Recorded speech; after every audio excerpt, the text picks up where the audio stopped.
Hello friends, welcome to B2 study let's learn together. I am Pranav और आज का जो मेरा सेशन है वो रोज का ज्ञान बाय प्रणव चौहान। तो आज का जो मेरा सेशन है उस सेशन में हम सारे के सारे इंपॉर्टेंट करंट अफेयर्स वाले टॉपिक को कवर करेंगे। तो आज का जो हमारा इंपॉर्टेंट टॉपिक है वो है फार्म एक्ट। ये फार्म एक्ट आप पूरे मीडिया में जो जब भी आप न्यूज या फिर न्यूज़पेपर पढ़ते होगे आपको फार्म एक्ट के बारे में सुनने को मिलता होगा।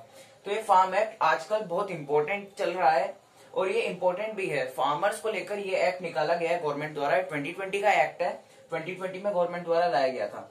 इस एक्ट में ये तीन एक्ट हैं, ये तीन अलग अलग एक्ट हैं। इन तीनों को ये तीनों फार्मर से रिलेटेड है, इसलिए इनका एक कॉमन नेम फार्म एक्ट करके रख दिया। तो सबसे पहला जो एक्ट है हमारा farmers produce trade and commerce promotion and facilitation act. अब इस एक्ट को अगर मैं दूसरे वर्ड्स में कहूं तो इसे हम एपीएमसी एक्ट कह सकते हैं।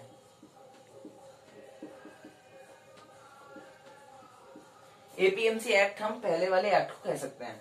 Next, the farmers empowerment and protection agreement of price assurance of farm services act 2020। Sorry, the farmers empowerment and protection agreement of price assurance and farm services act 2020। इसको अगर हम दूसरे लैंग्वेज में कहें तो ये कॉन्ट्रैक्ट फार्मिंग के लिए को लेकर है।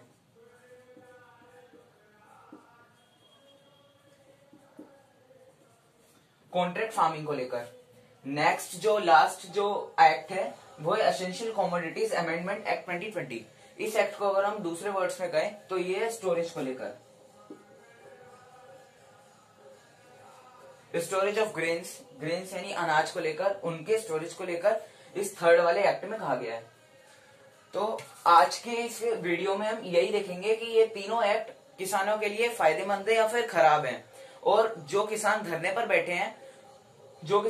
बैठे हैं उनकी क्या राय है या फिर वो क्या चेंज करवाना चाहते हैं इन बिल में।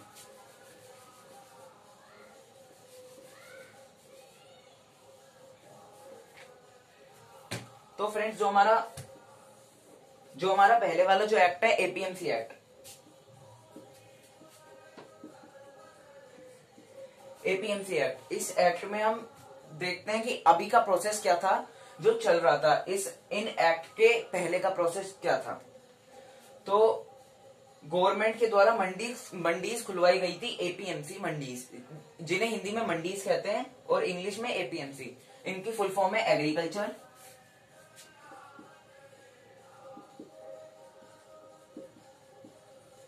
Agriculture produce market committee.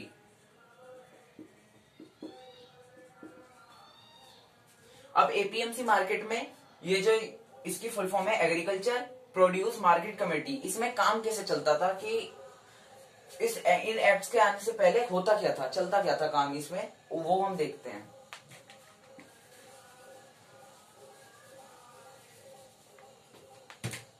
तो इन एपीएमसी जो मंडीज हैं इनमें वहां पर गवर्नमेंट द्वारा वर्कर्स होते हैं कमीशन एजेंट्स।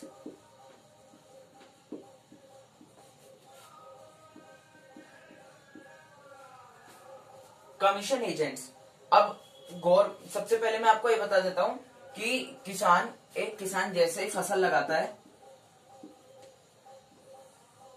किसान ने फसल लगाई तो गवर्नमेंट उसे किसान के जैसे अभी राबी क्रॉप के लगाने का टाइम यही होता है सितंबर अक्टूबर वाला।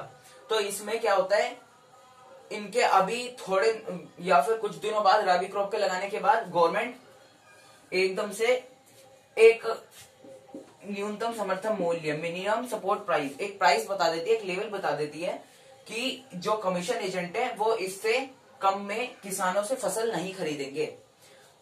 तो अब किसान क्या करता है, किसान जब फसल ले लेता है, उसकी जब कटाई वटाई सब कुछ हो जाती है, हार्वेस्ट वगैरह सब हो जाता है, तो वो एपीएमसी मार्केट यानी कमीशन एजेंट्स के पास जाता है अपनी फसल बेचने के लिए। अब कुछ किसानों के पास तो स्टोरेज के लिए वहां पर बहुत सी स्टोरेज के लिए जगह होती है, तो वो अपना जो भी अनाज होता है वो उसे स्टोर करते रहते हैं। और जो छोटी छोटी मंडीज है जहाँ पे सब्जियां मिलती हैं, लोग वहां से खरीदते भी हैं। जो छोटी छोटी मंडीज, इनसे भी छोटी छोटी मंडीज है, वहां पर किसान डे बाय डे करके थोड़ी थोड़ी बेचते रहते हैं। तो वो तो अलग हो गया कि किसानों के पास स्टोरेज के लिए स्पेस था। अब कुछ किसान है जिनके पास स्टोरेज के लिए स्पेस नहीं है, उनकी आमदनी इतनी नहीं हो पाती कि वो स्टोरेज के लिए स्पेस कर सके या फिर और कुछ खर्चा कर सके। तो अब उसमें क्या होता है, किसान एपीएमसी मार्केट में ही जाने के लिए उनका बस एक ही वे होता है कि वो एपीएमसी मार्केट में जाए और अपने जो भी खेती करी है उनकी वहां पर वो बेचें। तो एपीएमसी मार्केट वो कमीशन एजेंट पे बेचते हैं और मिनिमम सपोर्ट प्राइस, इससे कम में कमीशन एजेंट उनसे नहीं खरीद सकते। एक लेवल तय कर देती है गवर्नमेंट मिनिमम सपोर्ट प्राइस, उससे नीचे कमीशन एजेंट किसानों से फसल नहीं खरीद सकते। तो अब क्या होता है, किसान अपनी फसल सारी एक रेट पर जो भी डिसाइड होता है दोनों के बीच में, उस रेट पर कमीशन एजेंट से कमीशन एजेंट इनसे खरीद लेते हैं किसानों से। अब फिर किसान गवर्नमेंट को कुछ परसेंट टैक्स देते हैं, तो वो गवर्नमेंट के खाते में चला जाता है एपीएमसी मार्केट में। तो अब ये तो हो गया आपका प्रोसेस। अब जो एक्ट आया है पहले वाला, farmers produce trade and commerce promotion and facilitation act या फिर एपीएमसी एक्ट, उसमें क्या नया हुआ है वो हम देखते हैं। अब इस एक्ट में नया ये हुआ है कि किसान अब फसल लगाएगा। किसान की फसल लगते ही वो किसान या तो खुद प्राइवेट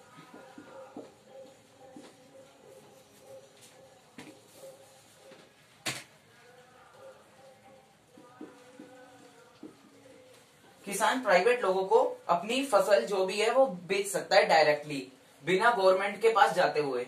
उसमें क्या होता था कि कमीशन एजेंट एपीएमसी मार्केट में उन किसानों से फसल ले लेते थे। अब फिर जैसे मेरी बिस्किट कंपनी है, अब मुझे बिस्किट के लिए गेहूं की जरूरत है, तो मैं एपीएमसी मार्केट में जाकर कमीशन एजेंट से गेहूं खरीदूंगा।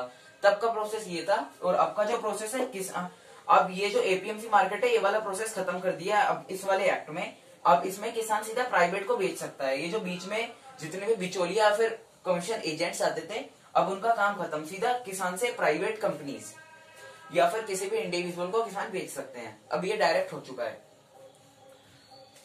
तो अब इस नए में ये एक चेंज हुआ है। और दूसरा ये भी एक चीज है कि किसान अगर प्राइवेट को नहीं बेचना चाहते हैं तो वो सीधा एपीएमसी मार्केट भी जा सकते हैं।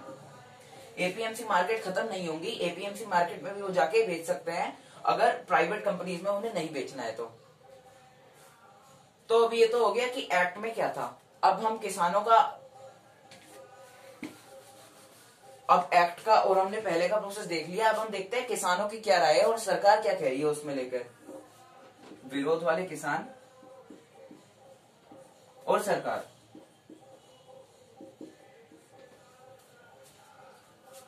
अब सरकार ये कह रही है कि जो एपीएमसी मार्केट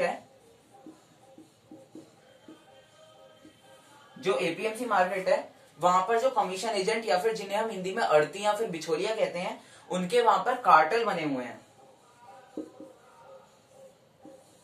कार्टेल, अब कार्टेल क्या होता है? Cartel nexus. अब उस नेक्सस के तहत एपीएमसी मार्केट में कमीशन एजेंट बस 5% फार्मर्स को ही आने देते हैं या फिर 5% फार्मर्स की फसल को खरीदते हैं, बाकियों को नहीं खरीदते और उनकी फसल ऐसी बर्बाद जाती है। तो 5% किसान ही है जो एपीएमसी मंडी तक पहुंच पाते हैं, जो सरकार का ये कहना है। अब विरोध वाले जो लोग हैं वो ये कह रहे हैं कि अगर हमने इस एक्ट को मान भी लिया, इसको अगर हमने सही मान भी लिया और हम इसके तहत चलने भी लग गए, तो अब धीरे धीरे जब सारे के सारे किसान इस एक्ट की तरफ जाएंगे तो एपीएमसी मार्केट खत्म हो जाएंगी। एपीएमसी मार्केट खत्म होते ही ये जो न्यूनतम समर्थन मूल्य है जो सरकार देती थी, एमएसपी सरकार देती थी, अब वो भी धीरे धीरे बंद हो जाएंगी जब एपीएमसी मार्केट बंद हो जाएंगे। तो अब मिनिमम सपोर्ट प्राइस के बंद होते ही जो प्राइवेट कंपनी है जिन्हें किसान जिन प्राइवेट कंपनीज को अपनी फसल बेचेंगे, वो फिर किसानों से डिक्टेट करेंगे कि वो इससे ज्यादा में लेंगे ही नहीं, और किसान का मुनाफा होने की वजह से मुनाफा होगा नहीं इन प्राइवेट कंपनीज की वजह से, और उनका उल्टा नुकसान होगा। तो किसान का ये कहना है। अब हम देखें तो कुछ हद तक किसान भी सही कह रहे हैं इस मामले को लेकर कि एपीएमसी मार्केट में कोई जाएगा ही नहीं, तो वो बंद ही होंगी और एमएसपी भी बंद हो जाएगी। तो किसानों का ये कहना है कि गवर्नमेंट इसमें एक क्लॉज ये भी लेकर आए कि एमएसपी जो सरकार पहले देती थी वो अब भी चालू रहे। तो ये तो हो गया पहले का, और किसानों का जो कहना था वो भी।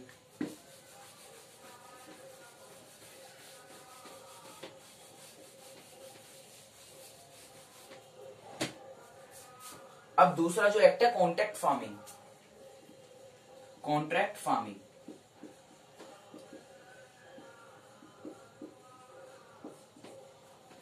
अब इस एक्ट में क्या है, जैसे मैंने आपको बताया था कि किसान सीधा प्राइवेट कंपनीज को बेच सकते हैं अपनी फसल। तो इसमें क्या है, कॉन्ट्रैक्ट यानी जैसे आपने सुना होगा कि किसी हीरो ने फिल्म के लिए कॉन्ट्रैक्ट कर लिया, कॉन्ट्रैक्ट साइन कर लिया कि वो उस फिल्म का हीरो होगा, या फिर किसी हीरोइन ने उस पर साइन कर लिया कि वो उसका हीरोइन होगी। ऐसे ही कॉन्ट्रैक्ट होता है किसानों के बीच। जैसे किसान फसल लगाएगा तो कोई प्राइवेट कंपनी से या फिर किसान खुद उससे जाके एक कॉन्ट्रैक्ट कर लेंगे कि वो चाहे कितनी भी फसलों किसान द्वारा एक रेट डिसाइड हो जाएगा कि किसान सारी की सारी फसल इस प्राइवेट को बेचेगा। तो ये हो गया कॉन्ट्रैक्ट फार्मिंग को लेकर कि किसान और किसी को नहीं बेचेगा, सारी की सारी फसल इसी को बेचेगा, चाहे वो फसल कैसी भी हो। अब अगर मैं कॉन्ट्रैक्ट फार्मिंग का एक एग्जांपल लूं तो आप ये भी ले सकते हैं, जैसे किसान है, अब उसका बगान है ऑरेंज का, और मैं बेवरेजेस बनाता हूं, तो मैं ऑरेंज लेने के लिए किसान के पास चला गया। उसके ऑरेंज उसने वहां पे लगाए, तो मैं उससे एकदम एक रेट पर डिसाइड कर आ गया, कि तुम्हारी सारी की सारी फसल जितनी भी होगी वो मैं सारी एक रेट पर ले लूंगा। तो ये हो गया सेकंड एक्ट हमारा जो है कॉन्ट्रैक्ट फार्मिंग को लेकर। अब नेक्स्ट जो है स्टोरेज ऑफ ग्रेन्स।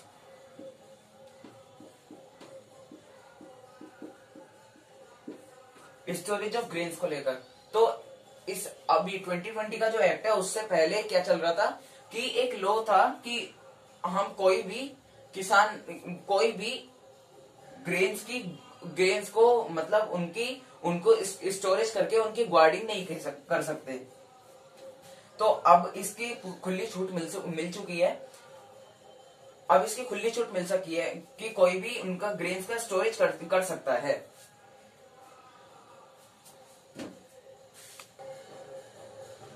कि अब इस पे खुली छूट मिल चुकी है कि कोई भी इसका मतलब गार्डिंग कर सकता है इसकी ग्रेन्स की स्टोरेज कर। तो अब किसान का इस लॉ पर कहने का क्या, किसान इस लॉ पर ये कह रहे हैं कि अब इससे पहले क्या होता था, कमीशन एजेंट जो भी बिचौलिया होते थे, जो मिडिलमैन होते थे, वो क्या करते थे कि वो ग्रेन्स को स्टोरेज कर लेते थे। ग्रेन्स की स्टोरेज करके आर्टिफिशियल तरीके से उनकी कमी कर देते थे मार्केट में, जिससे वो किसानों से तो फसल खरीदते ही थे, और फिर आर्टिफिशियल तरीके से कुछ फसल, ज्यादातर फसल बचा लेते थे और आगे कम फसल ही बेचते थे, जिससे अनाजों की कमी हो जाती थी मार्केट में और उसके रेट बढ़ जाते थे, और फिर कमीशन एजेंट जो मिडिल मैन है वो और ज्यादा मुनाफा कमाते थे। तो ऐसे कमीशन एजेंट ऐसा भी करते थे इसके लिए। तो किसान का ये कहना है, तो किसान ये कह रहा है कि अब तक तो छूट नहीं थी, लेकिन अब इसको लेकर ये नुकसान हो सकता है।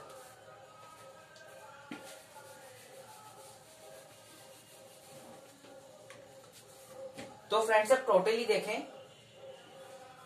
देखें तो मैंने आपको सारा कुछ विरोध का भी बता दिया है कि विरोध वाले किसान है वो क्या कर रहे हैं और सरकार जो है वो क्या कह रही है। तो फ्रेंड्स हमारा सारा का सारा जो टॉपिक है फार्म एक्ट को लेकर वो कवर हो चुका है। तो फ्रेंड्स प्लीज इस वीडियो को लाइक कीजिएगा, शेयर कीजिएगा एंड सब्सक्राइब कीजिएगा। Thank you.